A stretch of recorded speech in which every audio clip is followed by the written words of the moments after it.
On April 18 and April 19, 2020, Gabriel Wortman killed at least 18 people and set fire to at least 5 buildings in the Canadian province of Nova Scotia before being killed by the police following a vehicle pursuit. 3.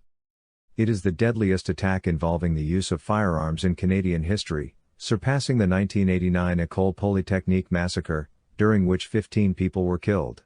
4. Police say the motive has not yet been established. 5-6.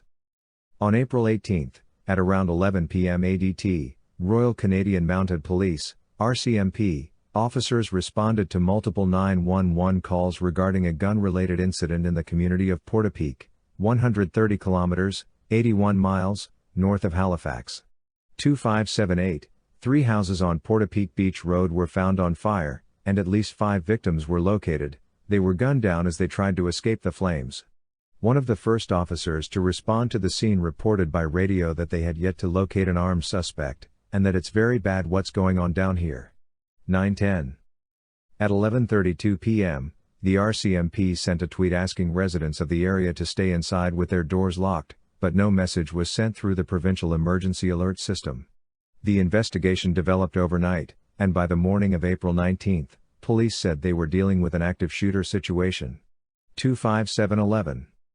At around 8 a.m., a 911 caller reported an explosion and gunfire at a house on Hunter Road in Wentworth, approximately 37 kilometers, 23 miles, north of Portapique. The 2 residents were killed, as was a neighbor who went to render assistance. Another victim was then shot and killed while walking in the community of Wentworth Valley, on the road back south to Portapique. 3. RCMP identified Wortman, age 51, as the suspect at 8:54 a.m., and warned that he was dressed as an RCMP officer and operating a replica police vehicle. 7/12/13/14/15, between 10:04 and 11:04 a.m., he was sighted in or near the communities of Glenholm, Debert, and Brookfield, indicating he was traveling south along Highway 102 toward Halifax. 9. A law enforcement source told CNN that during this time, Wortman began randomly pulling drivers over and killing them. 16.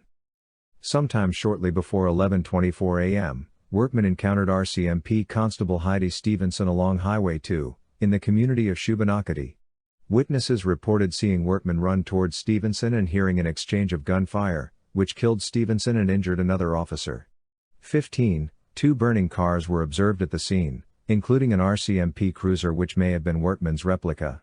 17. Thereafter, he continued south in a silver Chevrolet Tracker SUV stolen from one of his victims, and he was next seen in Milford. 7:18. Finally, at 11:40 a.m., over 12 hours after police responded to the first firearms complaint, Wortman was shot and killed by police at the Irving Big Stop gas station in Enfield, about 92 kilometers, 57 miles, south of Portapique and about 40 kilometers, 25 miles, north of Halifax. 1712. No official motive has been established for the killings, although they are not considered by police to be an act of terrorism. 5.